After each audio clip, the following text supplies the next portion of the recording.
We bought an old house, my boyfriend and I. He's in charge of the new construction, converting the kitchen into the master bedroom, for instance, while I'm on wallpaper removal duty. The previous owner papered every wall and ceiling. Removing is brutal, but oddly satisfying.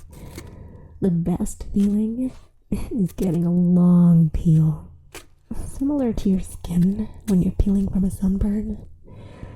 I don't know about you, but I kind of make a game of peeling, on the hunt for the longest piece before it rips. Well, under a corner section of paper in every room is a person's name and a date. Curiosity got the best of me one night when I Googled one of the names and discovered the person was actually a missing person. The missing date matching the date under the wallpaper. The next day, I made a list of all the names and dates. Sure enough, each name was for a missing person with dates to match. We notified the police, who naturally sent out the crime scene team. I overheard one tech say, "Yup, it's human." Human? What's human? Ma'am, where is the material you removed from the walls already? This isn't wallpaper you were removing.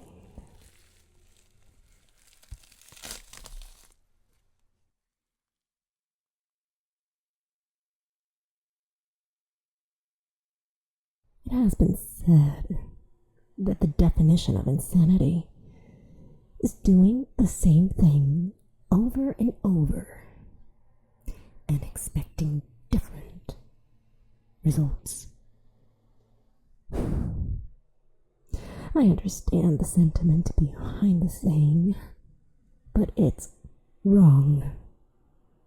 I entered the building on a bet. I was strapped for cash and didn't buy into the old legends of the hotel to begin with. So, $50 was more than enough to get me to do it.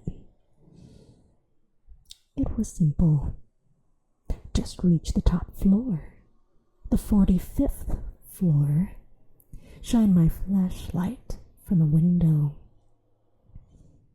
The hotel was old and broken, including the elevator, so that meant hiking up the stairs. So up the stairs I went. As I reached each platform, I noted the old brass plaques displaying the floor numbers. 15, 16, 17, 18. I felt a little tired as I crept higher, but so far, no ghosts, no cannibals, no demons. Piece of cake. I can't tell you how happy I was as I entered that last stretch of numbers. I joyfully counted them aloud at each platform. 40, 41, 42, 43, 44, and 44. I stopped and looked back down the stairs. I must have miscounted, so I continued up. 44. One more flight. 44. And then down 10 flights. 44. 15 flights. 44. And so it's been for as long as I can remember. So really, insanity isn't doing something repeatedly and expecting different results. It's knowing that the results will never, ever change. That each door leads to the same staircase, to the same number. It's realizing you no longer fall asleep. It's not knowing whether you've been running for days or weeks or years. It's when the sobbing slowly turns into laughter.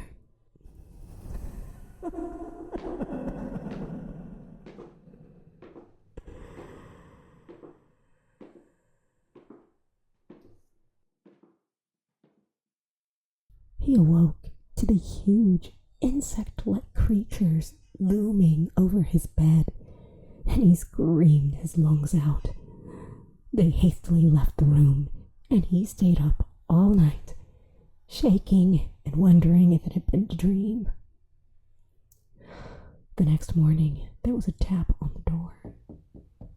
Gathering his courage, he opened it to see one of them gently place a plate filled with fried breakfast on the floor, then retreat to a safe distance. Bewildered, he accepted the gift. The creatures chittered excitedly. This happened every day for weeks.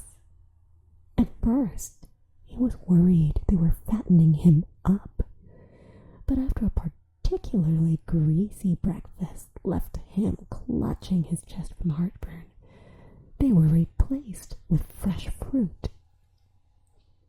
As well as cooking, they poured hot, steamy baths for him, and even tucked him in when he went to bed. It was bizarre. One night, he awoke to gunshots and screaming. He raced downstairs to find a decapitated burglar being devoured by the insects. He was sickened, but disposed of the remains as best he could. He knew they had just been protecting him. One morning, the creatures wouldn't let him leave his room. He lay down, confused, but trusting as they ushered him back into bed. Whatever their motives, they weren't going to hurt him. Hours later, a burning pain spread throughout his body. It felt like his stomach was filled with razor wire. The insects chittered as he spasmed and moaned. It was only when he felt a terrible squirming feeling beneath his skin he realized the insects hadn't been protecting him. They had been protecting their young.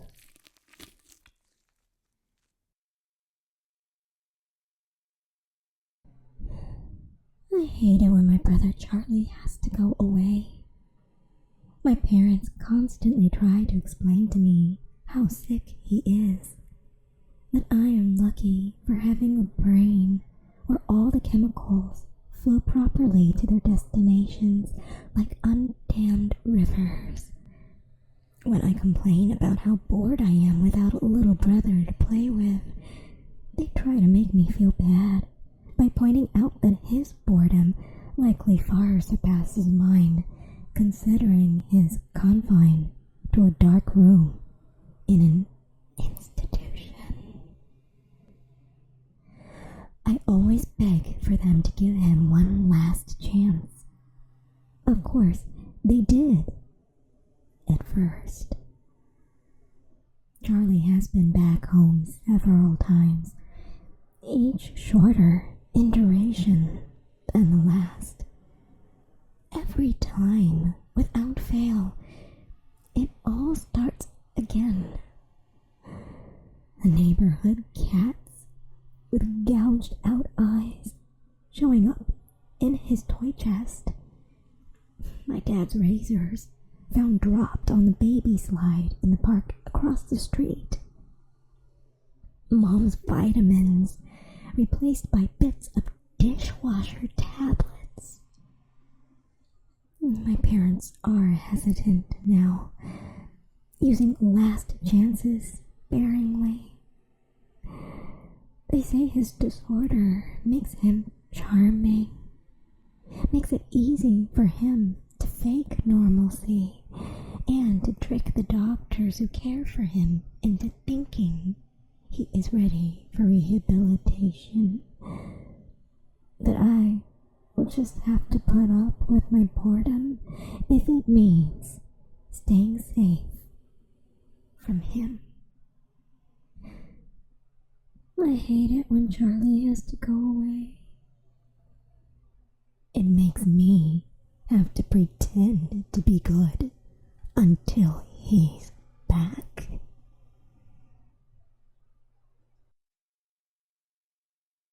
When my sister Betsy and I were kids, our family lived for a while in a charming old farmhouse. We loved exploring its dusty corners and climbing the apple tree in the backyard.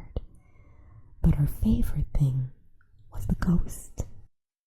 We called her Mother because she seemed so kind and nurturing. Some mornings, Betsy and I would wake up, and on each of our nightstands, we'd find a cup that hadn't been there the night before. Mother had left them there, worried that we'd get thirsty during the night. She just wanted to take care of us. Among the house's original furnishings was an antique wooden chair, which we kept against the back wall of the living room.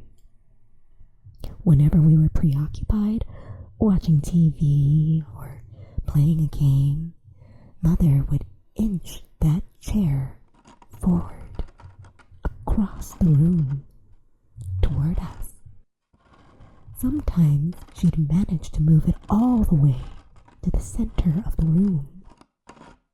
We always felt sad putting it back against the wall. Mother just wanted to be near us. Years later, long after we'd moved out, I found an old newspaper article about the farmhouse's original occupant, a widow. She'd murdered her 2 children by giving them each a cup of poisoned milk before bed. Then she'd hanged herself. The article included a photo of the farmhouse's living room with a woman's body hanging from a beam. Beneath her, knocked over, was that old wooden chair placed exactly in the center of the room.